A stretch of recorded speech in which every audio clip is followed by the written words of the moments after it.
আচ্ছা, কখনো শুনেছেন এমন কোনো ভুতুড়ে জাহাজের কথা, যেখানে মাঝ সমুদ্রে আস্ত একটা জাহাজ ঠিকঠাক ভেসে থাকলেও তার ভিতরে সব মানুষ এক নিমিষে হাওয়া হয়ে গেছে?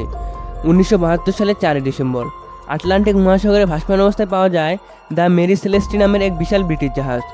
যখন অন্য একটি জাহাজের নাবিকরা এই জাহাজে গিয়ে ওঠে, তখন তারা যা দেখে তা ইতিহাসে আজও এক মস্ত বড় রহস্য। জাহাজের প্রতিটি জিনিসপত্র একদম নিখুঁত জায়গায় সাজানো ছিল, এমনকি রান্নাঘরে তখনও গরম খাবার রাখা ছিল। কিন্তু অদ্ভুত বিষয় হলো, জাহাজের ক্যাপ্টেন, তার পরিবার এবং বাকি নাবিকদের মিলিয়ে মোট 10 জন মানুষের কোনো চিহ্নই সেখানে ছিল না। তারা কোথায় গেল আজও কেউ জানে না। রহস্যের গভীরতা। উদ্ধারকারী নাবিকেরা পুরো জাহাজটি ভালো করে খুঁজে দেখার পর রহস্য আরও জটিল হয়ে ওঠে। জাহাজে প্রায় 6 মাসের খাবার এবং পর্যাপ্ত পানি মজুদ ছিল। কোনো প্রকার জলদস্যুদের আক্রমণের বা মারামারির চিহ্নও সেখানে পাওয়া যায়নি।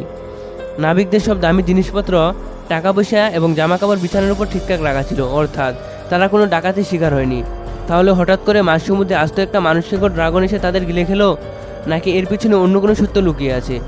গবেষকদের মতে জাহাজে থাকা 1700 ব্যারেলের অ্যালকোহলের কোনো একটি থেকে হয়তো গোপনে বিষাক্ত গ্যাস লিক হয়েছিল, আর সেই বিস্ফোরণের ভয়েই সবাই তাড়াহুড়া করে লাইফ বোটে নেমে পড়েছিল।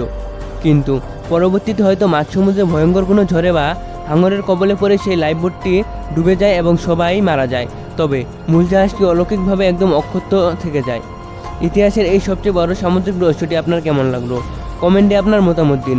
ভিডিওটি ভালো লাগলে লাইক করুন এবং আমাদের সাথেই থাকুন। ধন্যবাদ।